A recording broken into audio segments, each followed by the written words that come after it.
जैन साथियों साथियों यदि आप कोई भी ज़मीन खरीद रहे हैं तो बिना दाखिल खारिज के यदि आपने ज़मीन खरीदी तो मान के चलिए वो ज़मीन जो है अवैध रहेगी, उस पर आप कब्जा नहीं हटवा सकते।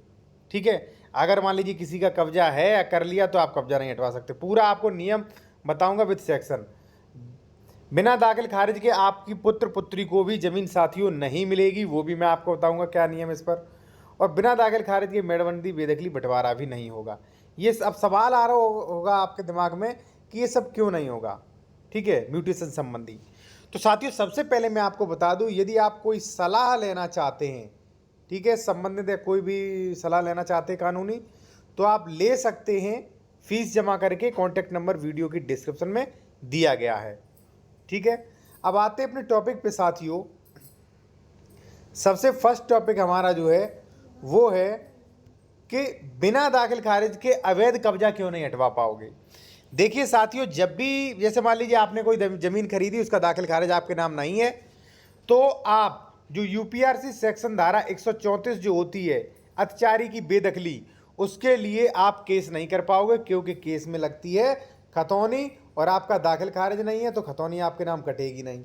तो आप पहली बात तो कब्जा नहीं हटवा सकते, ये सबसे बड़ी बात है। ठीक है ना।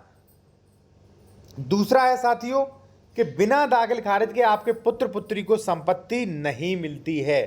देखिए जैसे मान लीजिए ये संपत्ति है कोई, इसकी रजिस्ट्री है आपके पास, ठीक है, ये एक्स प्रॉपर्टी इसकी रजिस्ट्री है। अब यदि मान लीजिए आप एक्सपायर हो जाते हैं, तो यदि मान लीजिए इसका दाखिल खारिज हुआ होगा, तो दाखिल खारिज जैसे ही आप एक्सपायर होंगे तो दाखिल खारिज आपका नाम हटा के और आपके बच्चों का नाम रख दिया जाएगा। ठीक है, वहाँ पे बच्चों का नाम डाल दिया जाएगा। अब जमीन आपके नाम दाखिल खारिज ही नहीं, तो सरकार कहाँ से आपका नाम हटाएगी, कहाँ से आपके बच्चों का नाम लाएगी। ठीक है, इसलिए साथियों आप दाखिल खारिज नहीं करवा रहे तो आपको बच्चों को भविष्य में प्रॉब्लम आएगी। ठीक है, संपत्ति जो है वो वैसी बनी रहती है जैसी रजिस्ट्री पे है, आपके बच्चों के नाम नहीं आती है खतौनी में। ठीक है, बाकी कोई दिक्कत नहीं होगी। ठीक है, बिना दाखिल खारिज के मेड़बंदी बेदखली बंटवारा भी नहीं होगा। अब साथियों जैसे मान लीजिए आपने दाखिल खारिज नहीं कराया, कोई ज़मीन है ये, ठीक है, आपने दाखिल खारिज नहीं कराया, अब किसी ने कब्जा कर लिया, तो आप इसका सीमांकन नहीं करा सकते, क्योंकि सीमांकन धारा 24 के लिए उसकी खतौनी की आवश्यकता, और खतौनी आपके पास है नहीं। ठीक है, अब दूसरी बात है साथियों, जैसे मान लीजिए आपको बेदखली करनी है, तो धारा 134 की कार्रवाई भी नहीं कर सकते, क्योंकि उसके लिए भी खतौनी की ज़रूरत है, और खतौनी आपके नाम की कहीं होगी नहीं। अब अगर बात करें बंटवारा की, तो धारा 116 में बंटवारा भी नहीं करवा सकते। क्यों नहीं करवा सकते? क्योंकि बंटवारा के लिए चाहिए खतौनी, और खतौनी आपके पास होगी नहीं, ना आपका खतौनी पे नाम होगा। जब आपका खतौनी पे नाम ही नहीं होगा तो होगी नहीं। अब आप कहोगे खतौनी पे नाम क्यों नहीं होगा?